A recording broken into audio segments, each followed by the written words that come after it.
And then I kind of work out the story. Like for Maurica, she was actually a character I did live on stage for a while. And that's how I built her backstory. And that's probably why she hit the hardest, maybe because she was the most worked out. So there is something to that, getting the character fully developed, what her goal is, what her backstory is, what her psychology is, practicing it. The other ones that I've created lately, they've come up kind of organically, like Derek from Tallahassee, and he's sort of I spent a year in Florida living in Miami, and you go that Miami, that's a Miami guy. I mean, I'm sorry, that's a Florida guy outside of Miami or in some parts of Miami that are sort of from the old world Miami. And they're just different, man. And so it's an amalgamation of things. It's kind of thought out. It's kind of a vibe I've experienced, obviously, is, like they say, if you want to do what you know, like, don't try to do what you don't know, do what's closest to you. So the Greek guy, obviously, I'm Greek. Maurice's, Puerto Rican. I grew up around Puerto Ricans, dating Puerto Ricans. I'm from New York. It's part of the culture in New York. Derek, I lived in Miami. So do what's closest to you. You do what you know. Imitate if it's going to be your dad, your mom, your girlfriend, their family. Don't try to do something foreign.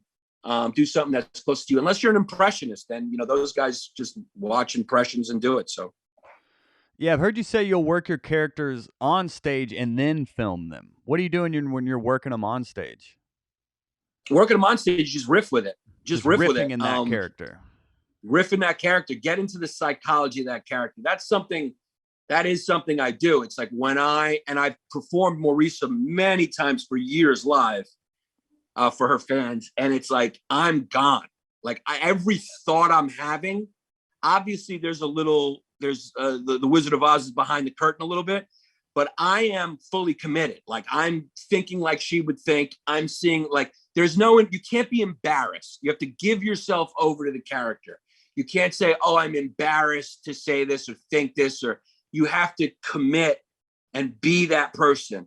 Be what they would say, be who they are. And that's hard in today's world because, unfortunately, comics now, especially if you still care about TV stuff, are constantly thinking about what you're saying, which is sort of the antithesis of what funny is. So nobody becomes a comic to watch what they say. Nobody's a class clown because they said the right thing at the right time. What makes things funny is when you say the thing that you'd probably be most embarrassed to say, or the thing that is the wrong moment that, someone who's inappropriate would say. So, Maurice is inappropriate. Mr. Panos is inappropriate. They're over-the-top characters that if you met them in real life would be like, this person's a little too extra.